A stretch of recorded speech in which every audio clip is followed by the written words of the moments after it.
What do Hatshepsut, Asim, and Bahiti have in common? The three of them belong to the ancient Egypt New Kingdom. They took their hygiene very seriously and were always clean, but they had different ways of life.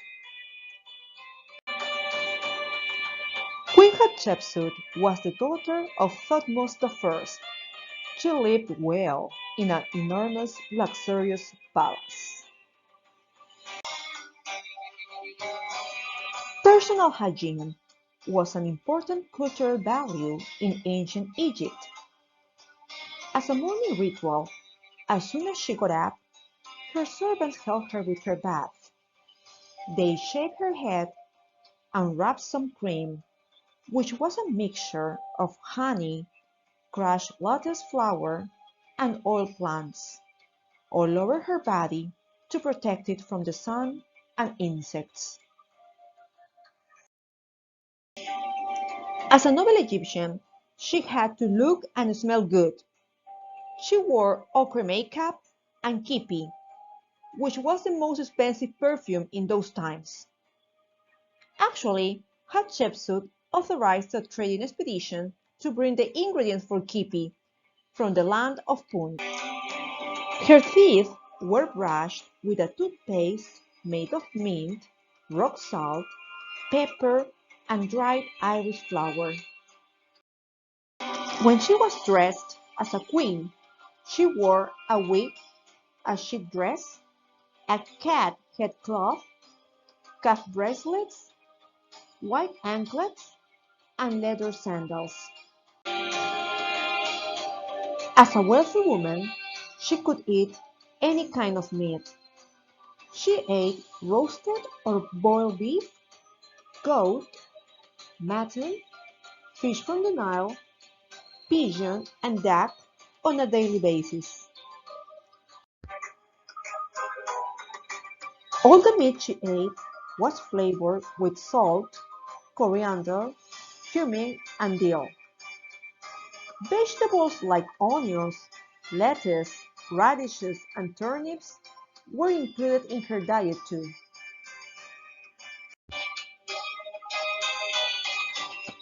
Of course, wine was always on the table, and for dessert she had fruit including dates, figs, plums, and melons.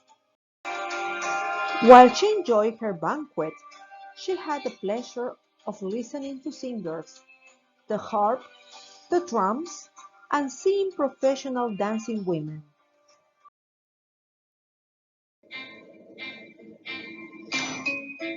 After the death of her half-brother husband, she experienced a challenge. She became regent of her stepson Thutmose III, since he was too young to rule. Every afternoon she gathered Senemut, her chief minister, to handle affairs of the state. After 7 years, she proclaimed herself pharaoh, and she portrayed herself as a male with muscles and beard. As a statesman, she made laws, maintained religious harmony, collected taxes, and supervised all the land of Egypt. Hatshepsut's greatest achievement was the memorial temple at Deir el-Bahri, which is one of the architectural wonders of ancient Egypt. It seems that she died at the age of 40 around 1458 BC.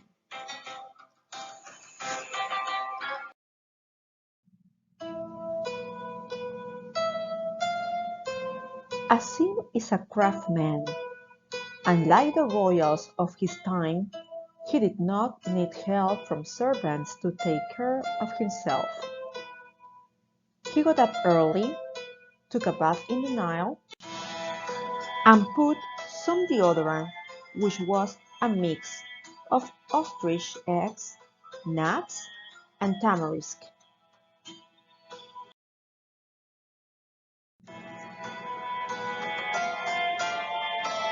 His garments were simple. Some days he wore short kilts, and others long shirts tied with a belt on the waist. He wore sandals made of papyrus when he left home. If not, he was barefoot.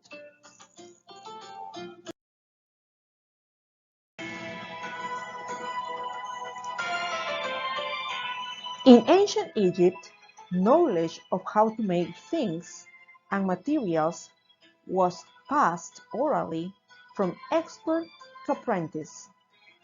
So, Asim worked with his father in the family business. Every morning he made jewelry, including necklaces, rings, amulets, and bracelets for the wealthy.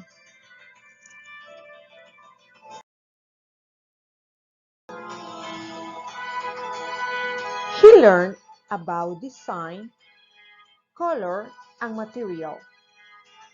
Among the materials he would use are gold, silver, and semi-precious stones such as lapis lazuli and turquoise, which were greatly desired by his rich clients.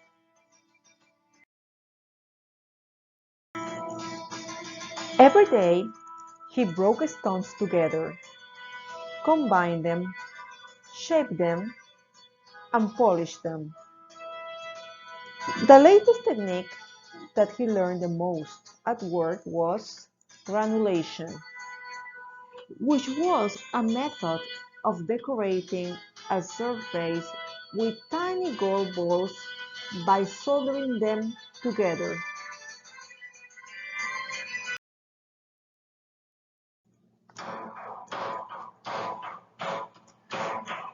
As for food, he was happy with bread and beer. He ate fowl, lotus, grain, and chewed papyrus. Once in a while, he drank fig wine.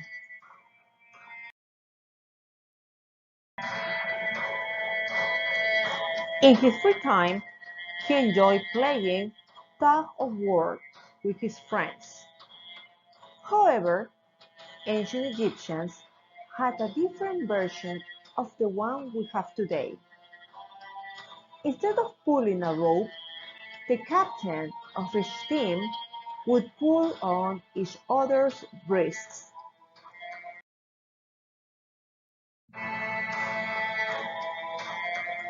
His job required him to know about the significance of each stone.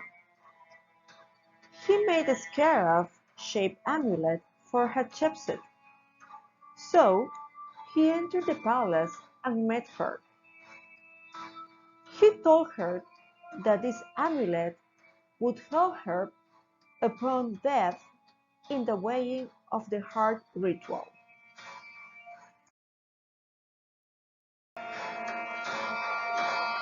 At the end of the day, he cleaned his face and his feet.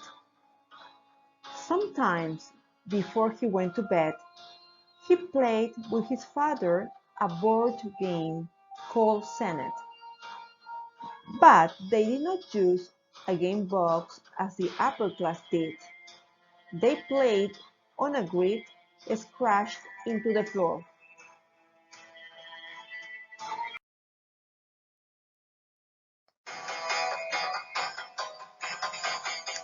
Bahiti is a professional Egyptian dancer. She came from a line of dancers. Her grandmother was a dancer, and her mother too. As the sun rose, the first thing Bahiti did in the morning was having a bath with a body scrub made of salt, natron, and honey. Her favorite perfume scents were cinnamon, bitter almond, and lilies. As a dancer, she had to be as light as a feather, so she had a healthy diet. She ate plenty of vegetables and fruit, such as garlic, onions, green scallions, grapes, dates, and figs. She had lentils and chickpeas as well.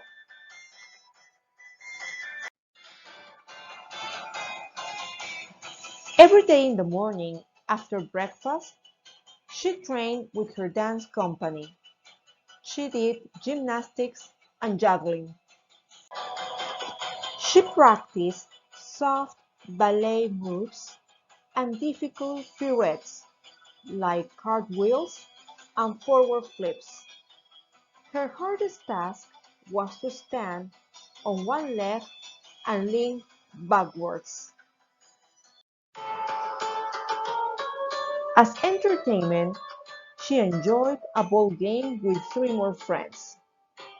They juggled three balls and kept them moving at the same time, throwing them at each other, while two girls rode piggyback on the other two.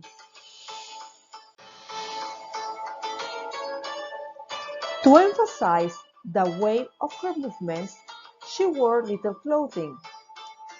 It could be a sash without a top or a dress made of a thin fabric to make her appear naked.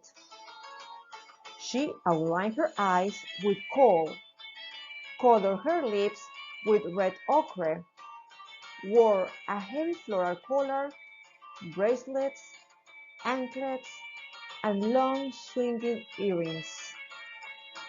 Her hairdo demanded most of her time. She put a cone of scented beeswax on her head. She never wore shoes when she danced.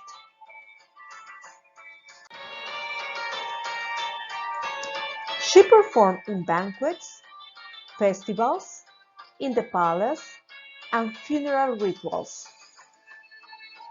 She mirrored her partner's steps, representing the Egyptian belief that every action and object on earth had an equal in heaven.